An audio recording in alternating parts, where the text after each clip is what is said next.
Hey everybody, Nick Espinosa, your chief security fanatic here, and today we are talking about the younger generations because we are raising a generation of quote-unquote internet zombies with mental disorders. Now this is coming from two different articles, but I think both of these are incredibly important. And the first one that we're going to be talking about is some actual interesting research that was reported on by Study Finds. Now, this was polling that was conducted by OnePoll on behalf of Lightspeed Systems. And here's what they found. 7 in 10 American parents are worried that their children are turning into internet zombies, quote unquote, according to this recent survey. Now, they polled 2,000 American parents of school-aged children and found that 64% are concerned about the amount of time that their children are spending on the internet. Another 2 in 3 believe that their child's overall behavior has changed as a result of increased time online. While 71% trust their child is mature enough to go on the internet unsupervised, a quarter of parents think that a child should be in their teens before being allowed to do this. Still, the average parent surveyed lets their child browse the internet independently at 11 years old. Now, generally, parents think it's inevitable that their child is going to see something inappropriate on the internet when they're not basically being able to monitor them. That's 68% of parents. While basically they're at school or doing online homework, 71% of parents think the same thing. Parents are also worried that their child might receive messages from strangers. That's 43% of parents, and 39% of parents think that their children may accidentally access inappropriate content, not intentionally, unintentionally, or accidentally. Now, the survey also found that it isn't uncommon for parents to monitor their child's online activity by asking their child to show them what they're doing or setting parental controls on devices. That's 40% of parents. Similarly, 38% conduct random checks on their children's internet history, and 37% make their kids hand over devices at bedtime. Nearly half of the poll have caught their child on the internet or social media when they were supposed to be doing homework. That was 49%.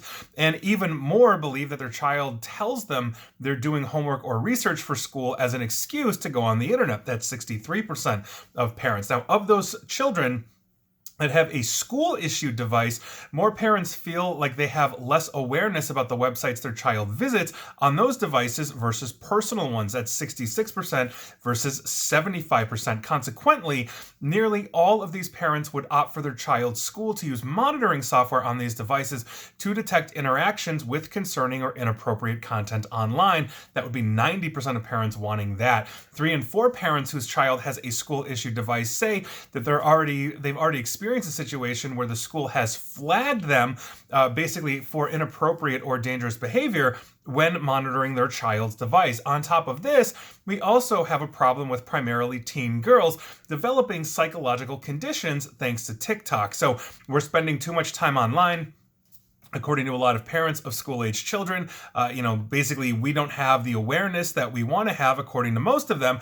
But we've also been developing psychological conditions thanks to TikTok and other social media. Now, here's what's going on. And I actually did a video and podcast on this, I want to say months ago, and you'll see where I'm going with this. But this is coming from a report by Julie Jargon of the Wall Street Journal. And last fall, this is where I come in. Actually, I went back and looked, literally used her article on this.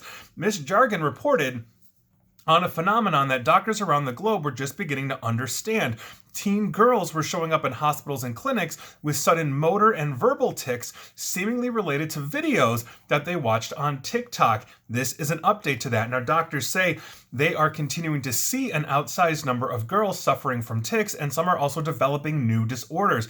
New research findings offer hope that these problems can hopefully be addressed. Now, starting back in the spring of 2020, girls in Chicago were uncontrollably blurting out the same words as girls in Calgary, Canada. Now, doctors from the US to the United Kingdom discovered that many of these teens had been watching TikTok videos of people who said they had Tourette's syndrome, which is a nervous disorder that typically strikes males during early childhood and causes them to make repetitive involuntary movements or sounds. What doctors diagnosing these girls wasn't actually Tourette's syndrome. Instead, they are functional neurological disorders. That's a class of afflictions that includes certain verbal tics and abnormal body movements that aren't tied to basically an underlying disease. Many of these early patients have since recovered, although neurologists say that some have gone on to develop other disorders.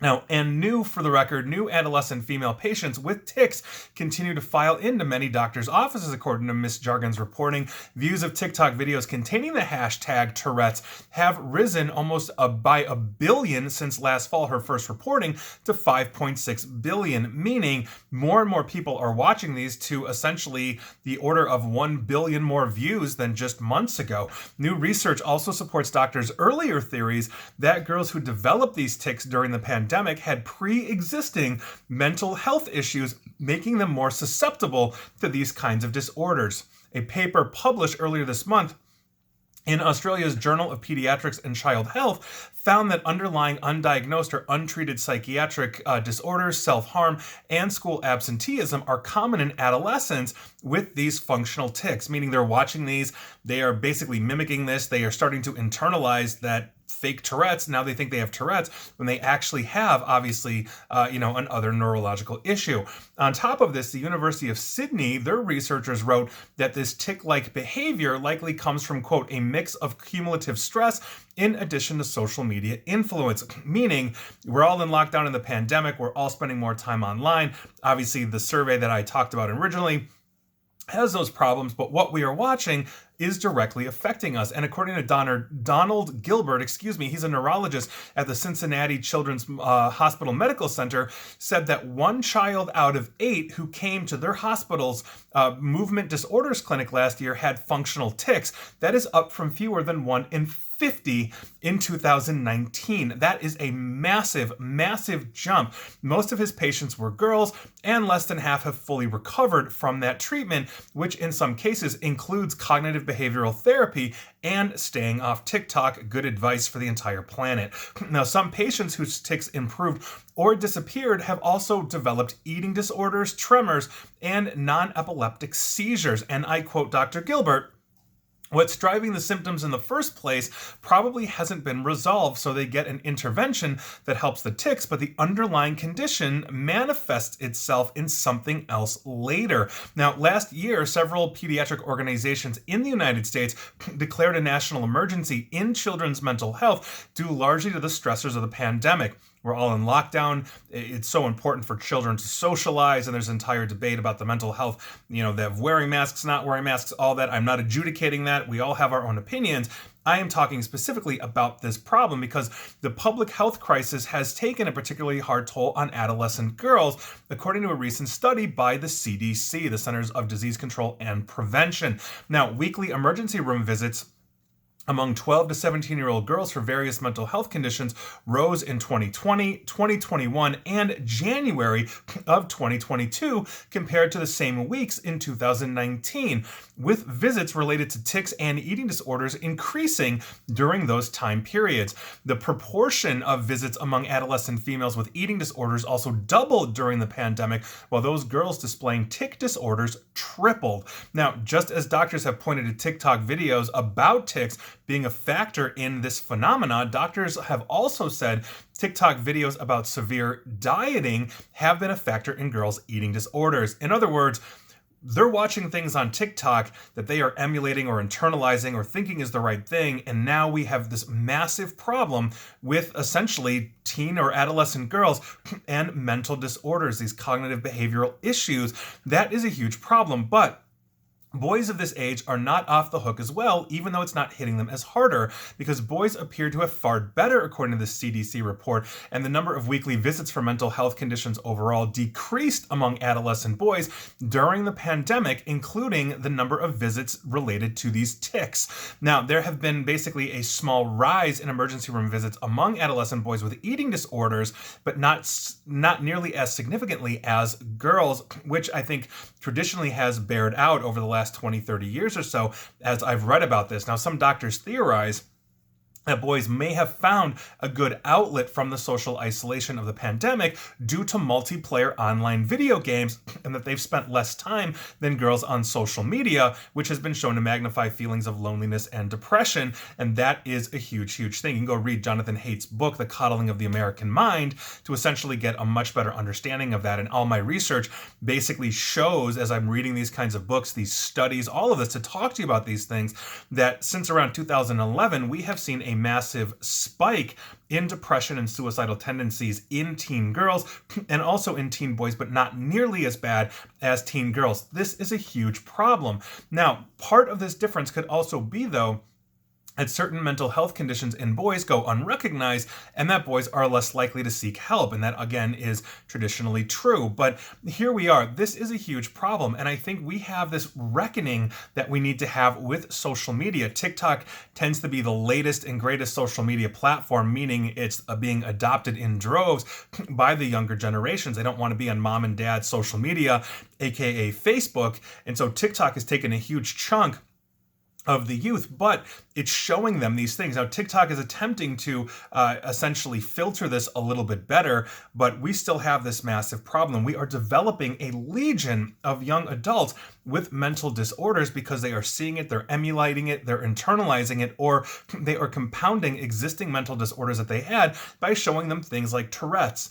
This is a huge problem. And if you've got any kind of teenager, let's say from 12 to 17, studies have shown that if they are not on social media until they hit about age 18 or 19, they are much better in terms of social adjustment. They're just better and well-adjusted humans compared to just the drumbeat of insanity that goes on essentially on social media. It is rising in depression, rising in online violence. No longer is home a safe place from bullying when the bullies follow you home online. This is a problem that needs addressing. And while TikTok is definitely the latest offender in this, they are not the only ones. Facebook, I'm looking at you, as well as other social media. I like to say Twitter is where civility goes to die. And so here we are. So that is your news of the day. I think it's deeply concerning. So this is, somewhat of a longer video, but there's a lot of good information out here. And if you are a parent, I know it is so unbelievably hard to get your kids off of social media, especially when all their friends are on it. But sometimes you got to say no. And it's for the long-term benefit of your children. That is something to take into account. And please like, share, follow me here on Facebook and Twitter at NickAESP, unless you're 12 to 17, in which case you should not be on social media. Or feel free to follow me on YouTube as well, which, okay, there's a balance there. And as always, stay safe, stay online, and please stay private.